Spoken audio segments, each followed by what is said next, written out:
Welcome to The Explainer. Today, we're going to tear apart a song that's been the soundtrack for everything from parties to protests for, over 50 years now? We're talking about Bob Dylan's Rainy Day Women, number 12 and 35. Right, let's just dive straight in. This has to be one of the most famous, most chanted, and honestly most misunderstood lines in the history of music. But to really get what Dylan was saying here, you have to look way beyond just these 5 words. For decades, people have gone back and forth on this. Is it really just a goofy song about getting high? I mean, it's got that wild, circus-like brass band going on. Or is there a much sharper, way more critical message hiding just underneath it all? Well, the real clue, the key to unlocking this whole thing, is in the verses. Seriously, if you just strip away that boisterous music for a second and just read the lyrics, they're not celebratory at all. They're like a relentless list, this catalog of all the ways society is going to judge you, criticize you, and, stone you. And it starts right here. See, this isn't about getting punished because you did something wrong. The song makes it super clear that you face this judgment even when you have the best intentions, when you're actively trying to do the right thing. It's just inescapable. And this isn't saved for some big, dramatic moment in your life. Nope.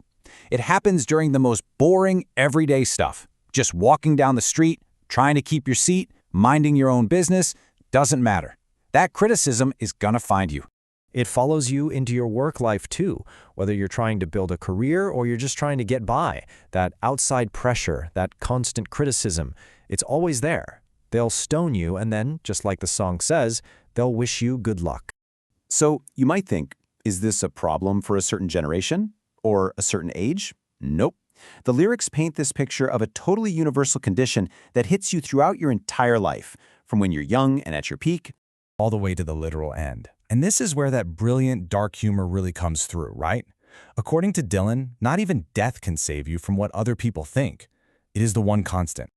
Okay, so if every single verse is about this constant barrage of criticism, this stoning from society, how on earth do we get to that famous, almost joyful-sounding chorus? How do you connect the punishment to the party? Well, the absolute genius of the song is Dylan's wordplay. He's playing with both meanings of the word stone at the exact same time. So the verses, they're talking about a literal, almost biblical punishment, a crowd attacking you. But the chorus? Well, the chorus offers a very different kind of stoning as the answer. And here it is. This is the line that unlocks everything. It shows up right before the famous chorus in every single verse. He's not just saying everybody must get stoned. He's saying, because of all this judgment I'm facing, I wouldn't feel so alone if we all got together and faced it. So you see what's happening? The song totally reclaims the word. It takes this act of persecution and flips it, turns it into an act of community. The message suddenly becomes, look, they're going to judge us no matter what we do, so we might as well be in this thing together. It's this incredibly defiant statement of solidarity against all that criticism. And that powerful idea, that defiant solidarity, is exactly why this song has had such an unbelievable and lasting legacy. I mean, this wasn't just some 1966 hit. It's a theme Dylan has come back to for more than half a century. And you can actually see it in the data from Dylan's own archives.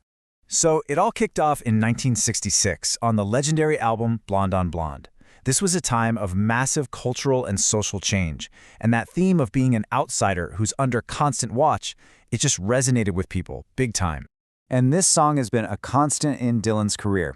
It was a massive highlight on his legendary 1974 comeback tour with the band, which we can hear on the Before the Flood album. Then, almost 20 years later, he completely reinvents it for a new generation on MTV Unplugged in 1995, just proving how timeless it really is.